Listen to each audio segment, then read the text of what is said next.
Alas 3 nga ng madaling araw ako lumabas para makarami. Inabot na ako ng liwanag dito sa may Burger King. Sa mga nakakanood ng videos natin, alam kong alam nyo na hindi talaga ako dito tumatambay. Pero dahil dito ako huling pinasukan, dito muna ako na malagi. Nagbaka sakali na meron pang booking. Pero halos dahil 20 minutes na akong nakatambay dito at wala namang pumasok, napag-isipan ko na lumipat na ulit ng pwesto. Dahil gano'n naman talaga yung diskarte ng bawat rider. Na kapag hindi ka pinasukan sa may isang area, kailangan mo nang lumipat. Dahil minsan kasi nagkakaroon ng pin bagging. Na kapag inalis mo yung pin doon sa tinatambay mo, tsaka ka naman papasukan. Kung kailan naman ako nakabalik dito sa may Jollibee, saka naman pumasok ang McDonald's CNB. Layo ko. Aray ko. Pero okay na yan.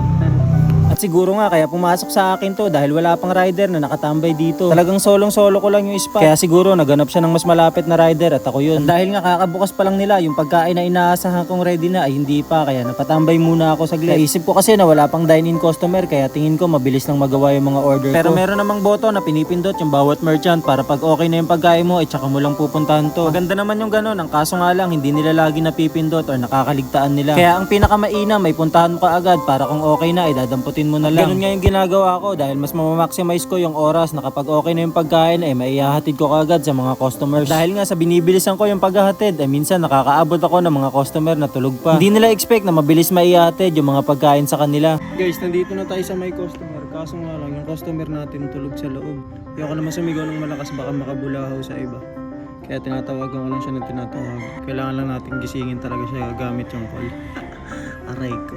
Pero wala naman tayong choice kundi gisingin sila or magising lang sila. Dahil kung papatagalin ko pa baka hindi na mainit yung pagkain nila. At dahil nga mas lumiliwanag na, ito na rin yung senyales na napaparami yung mga riders. Kaya nung bumalik ako dito in-expect ko na hindi ako yung possible na pasukan ng booking. Dahil marami ng pagpipilian si Grab. Kaya lumipat ako dito sa may Jollibee, sa may Ayala Arbo, sa Marikina Heights. Na kung saan kakabukas pa lang at tayo pa lang ata yung unang rider. At tempo naman wala pang 5 minuto tayong nakababad sa araw pinasukan na tayo. Yung customer natin ay kilala bilang galante at malakas mag-tip.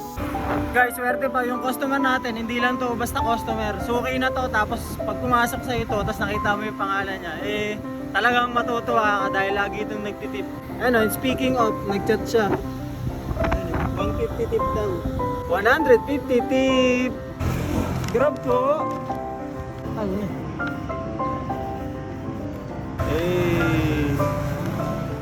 Automatic. Salamat po. Thank you po.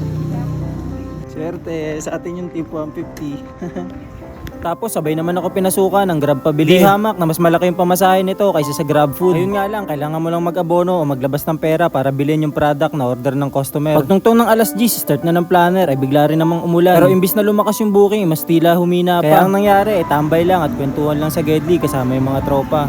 Daanan natin yung mga tropa, walang booking. Ako pinasukan akong booking.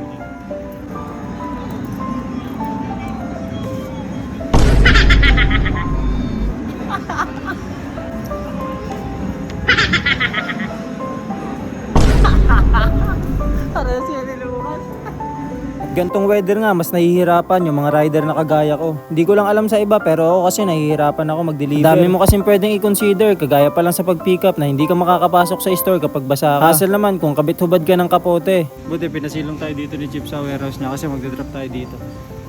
At sakto naman, malapit na sa bahay yung drop-off kaya papahinga na muna ako saglit. Yun lang, salamat!